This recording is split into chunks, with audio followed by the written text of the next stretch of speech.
आज आम जाना कौन ना समांतर प्रगति।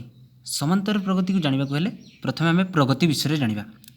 प्रगति क्या कहुए एक निर्दिष्ट नियम को नहीं क्रम अनुक्रम को गोटे प्रगति कहुए। आउ थे कहीदे कौन है ना एक निर्दिष्ट नियम को नहीं क्रम अनुक्रम को गोटे प्रगति कहुए।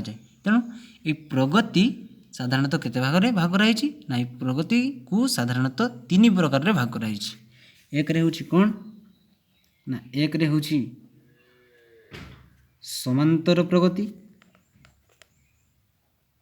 समांतर प्रगति को इंग्राजी रे कहा जाए एरिथमेटिक प्रोग्रेशन।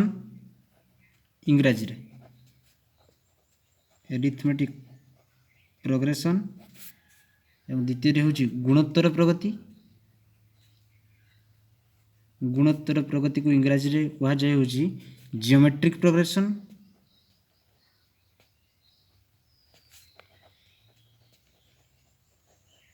एवं तृतीय रे होची हरात्मक प्रगति। तेणु हरात्मक प्रगति को इंग्राजी रे हार्मोनिक प्रोग्रेशन बोली कहा जाए। Harmonic progression. तेणु आम कौन विषय जाना ना आम जाना समांतर प्रगति विषय। तेणु ये जो प्रत्येक प्रगति है ये प्रगति गुड़िक गोटे गोटे प्रकार संख्या अनुक्रम सृष्टि करती। प्रत्येक प्रगति से समांतर प्रगति हो गुणोत्तर प्रगति हो बा हरात्मक प्रगति हो से गोटे गोटे संख्या अनुक्रम सृष्टि करती बा सृष्टि करथांती। तेणु आम कौन जाना आम जाना समांतर प्रगति विषय। समांतर प्रगति ताको इंग्राजी कहा जाए एरिथमेटिक प्रोग्रेशन। तेणु समांतर प्रगति को इंग्राजी में कौन कहुच्छे एरिथमेटिक प्रोग्रेशन अर्थात ये कैपिटल ए एवं ये पी। तेणु यहाँ संक्षेप में लिखा जाए एपी बोली लिखा जाए। समांतर प्रगति को संक्षेप में एपी बोली लिखा जाए। एपी बोली लिखिले आम से समांतर प्रगति बोली जानीपर बुझा। जदि कौन अनुक्रमर प्रत्येक पदर मानकर आम गोटे समांतर प्रगति नवा कौन ना समांतर प्रगति गोटे उदाहरण नवा। गोटे उदाहरण ने 2 4 6 8 10 एमती चलला।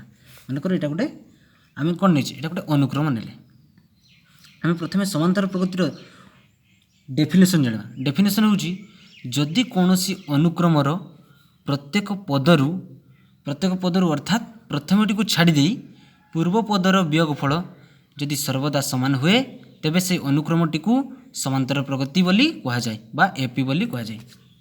आम गोटे उदाहरण नहीं 2 4 6 8 10। तेणु से कौन कही ना गोटे गोटे अनुक्रम अच्छे देख 2 पर 4 अच्छी 4 पर 6 अच्छी अर्थात 2 पर जो 2 युक्त कर 4 बाहर 4 पर जो 2 युक्त कर 6 बाहर 6 2 युक्त कले 8 बाहर 8 2 युक्त कले 10 हो। तेणु यहाँ गोटे अनुक्रम अच्छा। तेणु ये अनुक्रमर प्रथमटी को छाड़ी देकी कौन ना ये दुईटा को छाड़ी यहाँ हूँ प्रथम पद। प्रथम पद को कौन आकार सूचित कराए यहाँ को यथाक्रम T1 यहाँ को T2 यहाँ को T3 यहाँ को T4 यहाँ को T5 एमती सूचित कराए। आम पूर्व पढ़ीचे जदि पढ़ीचे से कौन कही प्रथमटी को छाड़ी दे पूर्व पदर वियोगफल सर्वदा समान। तेणु प्रथमटी को दुईटा को छाड़ीदे द्वितीय पक्ष आरंभ करवा।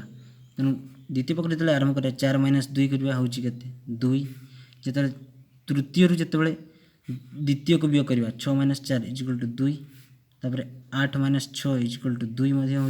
अर्थात चतुर्थ जो तृतीय को वियोग कले से 2 बाहर एवं जो पंचम 10 - 8 = 2 पंचम पद जो चतुर्थ पद को वियोग कले से 2 बाहर।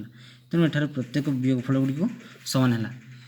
जदि वियोगफल गुड़िक सामान है तेज यहाँ कौन ये समांतर प्रगति हम। तेणु एठारे जो वियोगफल गुड़िक बाहर से वियोगफलटा को सबुकार वियोगफल सामान है। तेणु से वियोगफलटा को कौन कह ना साधारण अंतर बोली कह जाए। साधारण अंतर बोली कह जाए। से वियोगफलटा को साधारण अंतर बोली कह जाए। यही साधारण अंतरटा को जदि आम जानिबा से साधारण अंतरटा को स्मॉल डी बा छोट डी द्वारा सूचित करा जाए। छोट डी थी आम जाना जे एटार साधारण अंतर बोली कह जाए छोट डीटा को। तेणु आम कौन जाने प्रत्येक यहाँ गोटे पद यहाँ गोटे पद यहाँ गोटे पद यहाँ गोटे पद यहाँ गोटे पद से पद को T1 T2 T3 T4 T5 आदि लिखा जाए।